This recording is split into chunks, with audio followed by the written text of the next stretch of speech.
নমস্কার, আমি ব্রততী। বাংলা সাহিত্য পাঠে ব্রততী চ্যানেলে সকলকে অনেক অনেক স্বাগত জানাচ্ছি।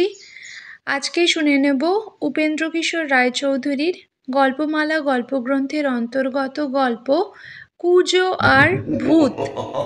শুরু হচ্ছে আজকের গল্প। কানাই বলে একটি লোক ছিল, তার পিঠে ছিল ভয়ঙ্কর একটা কুজ। বেচারা বড্ড ভালো মানুষ ছিল।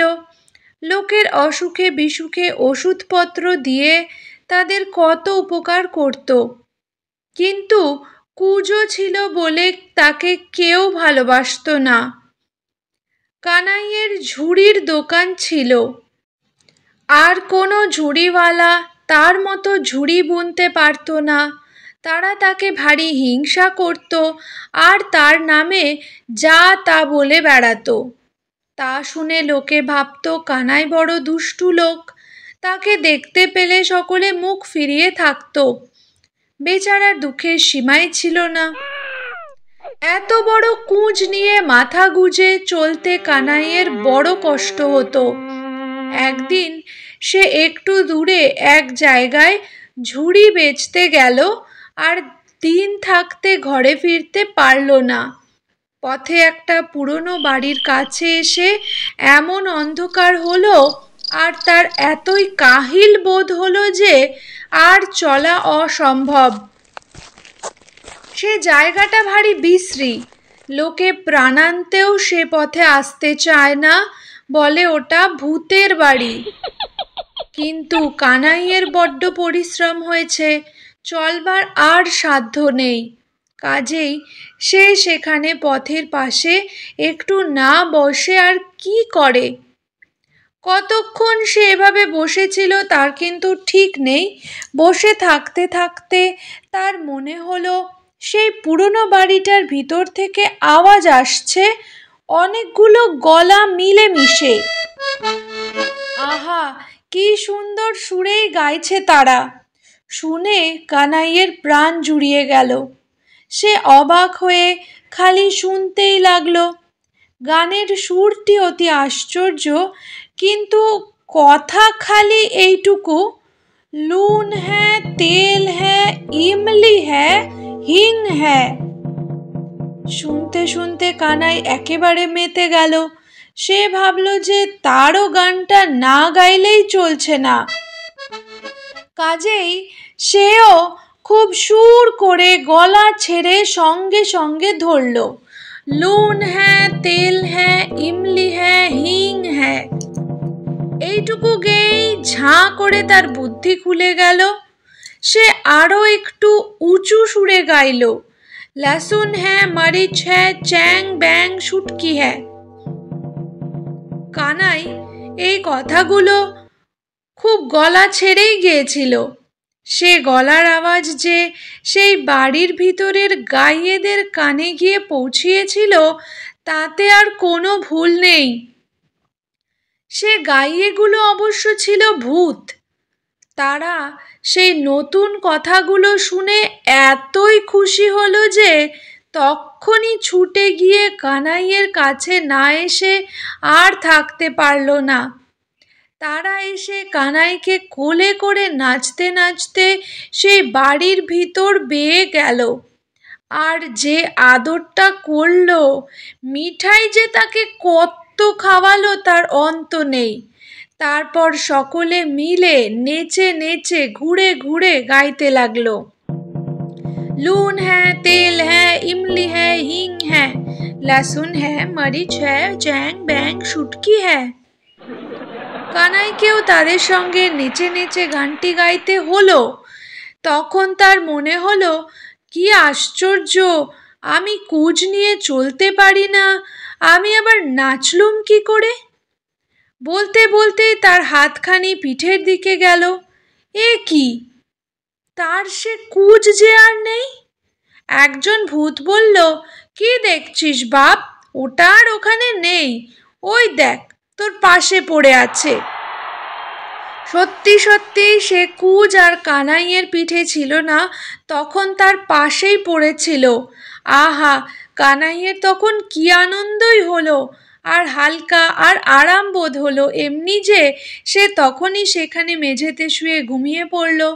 তারপর যখন পরদিন সকালে তার ঘুম ভাঙল, তখন সে দেখল যে সেই বাড়ির বাইরে রাস্তার ধারে শুয়ে আছে।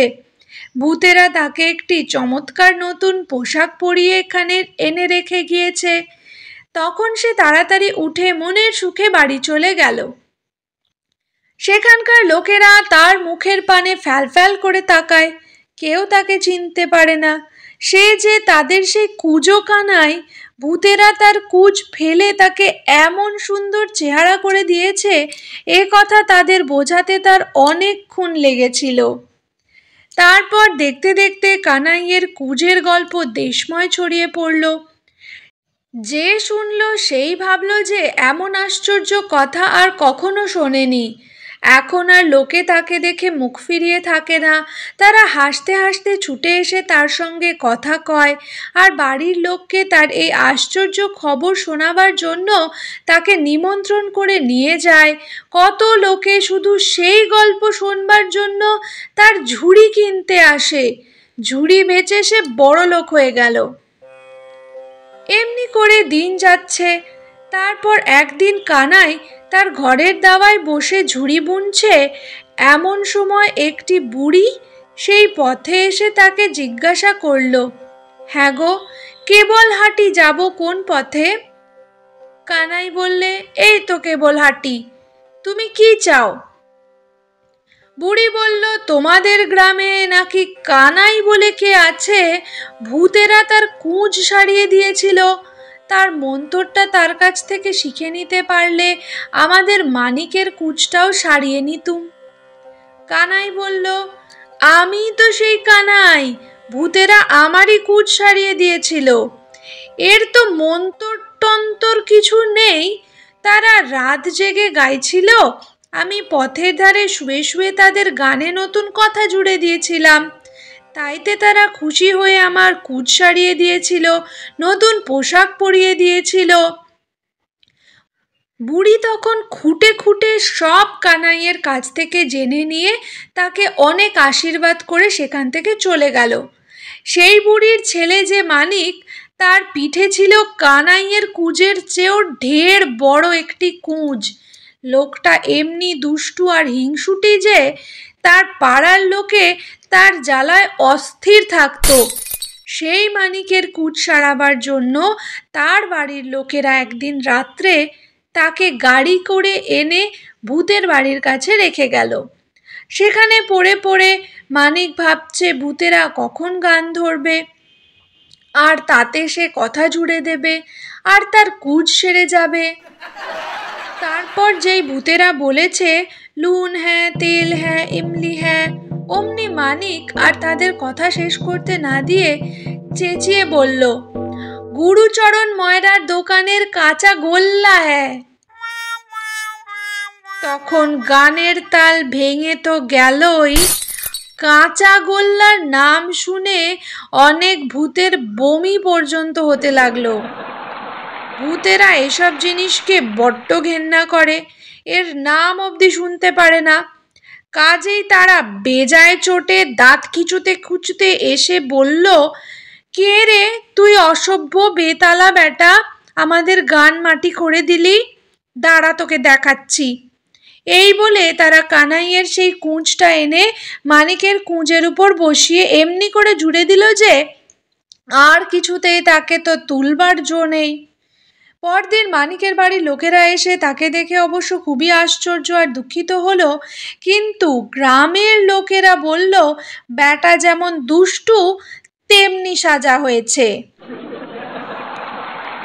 ব্যাস, পুজো আর ভূত গল্পটি এখানেই শেষ হচ্ছে। খুব তাড়াতাড়ি হাজির হব জাপানি দেবতা গল্পটি নিয়ে, অপেক্ষা করতে থাকুন।